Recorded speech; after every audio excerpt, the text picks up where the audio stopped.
नेरळ नजीक कोलारे ग्रामपंचायत हद्दीत एका गृहप्रकल्पाचे काम करण्यासाठी बिल्डरने खड्डा खोदला आहे। त्या खड्ड्यातील पाण्यात कपडे धुण्यासाठी आई समवेत गेलेल्या 2 मुलींचा खोल पाण्यात बुडून मृत्यू झाला। मात्र यानंतरही बिल्डरचे डोळे उघडलेले नाहीत। या खड्ड्याच्या बाजूने अद्याप सुरक्षेच्या दृष्टीने उपाययोजना केलेली नाही।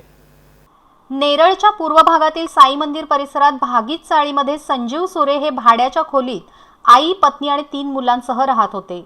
घरापासून 200 मीटर अंतरावर बिल्डरने गृहसंकुल उभारण्यासाठी खोदलेल्या खड्ड्यात भरपूर पाणी साचले असल्याने सुरे आणि त्या ठिकाणची अनेक कुटुंबे त्या खड्ड्यात जाऊन कपडे धुत असत।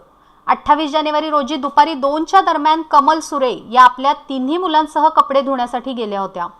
दोन्ही मुली या पाण्यात उतरून खेळत होत्या। खेळता खेळता संगीता संजीव सुरे आणि पूजा संजीव सुरे या पाण्यात बुडाल्या। या प्रकरणी नेरळ पोलीस ठाण्यात बिल्डर राजेश ठाकूर याच्यावर भा.द.वी. कलम 304 अ 34 प्रमाणे गुन्हा दाखल झालाय। या घटनेला 5 दिवस उलटून गेले आहेत, मात्र पोलिसांनी अद्याप बिल्डरला अटक केलेली नाही। मला 6 दिवस झालेत, पण कोणी विचारायला नाही आले तिथं की बिल्डरचं कोणी पण नाही आलेत।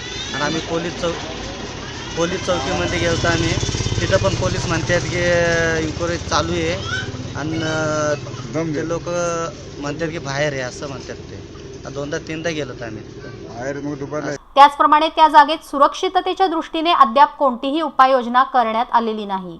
त्यामुळे तेथील लोकांमध्ये अजूनही भीतीचं वातावरण आहे। बिल्डर आणखी किती लोकांचे बळी जाण्याची वाट पाहत आहे असा सवाल आता ग्रामस्थ विचारत आहेत। 5 दिवस झाले या ठिकाणी 2 मुलींचा बळी गेलेला आहे आणि तरी सुद्धा या ठिकाणी बिल्डरने कुठलीही सुरक्षा व्यवस्था केलेली नाही। पोलीस या ठिकाणी येऊन गेले, पोलिसांनी कुठली कारवाई केली नाही केली ते काय माहीत नाही। आणि त्या गोरगरिबांच्या 2 मुली गेलेल्या आहेत, त्यांनाही कुठला न्याय मिळालेला नाही। आणि जर आणखी इथे बळी गेले तर मग याला जबाबदार कोण? तर त्या बिल्डरवर जास्तीत जास्त कठोर कारवाई व्हावी आणि या ठिकाणी संरक्षण भिंत किंवा इथे पत्रा लावून इथं त्याचा वॉचमॅन ठेवायला पाहिजे त्याने। अशी काही इथेशी अजून काही दिसत नाही। आणि मग इथे जास्तीत जास्त दुसरे बळी गेल्यानंतर मग काय करणार?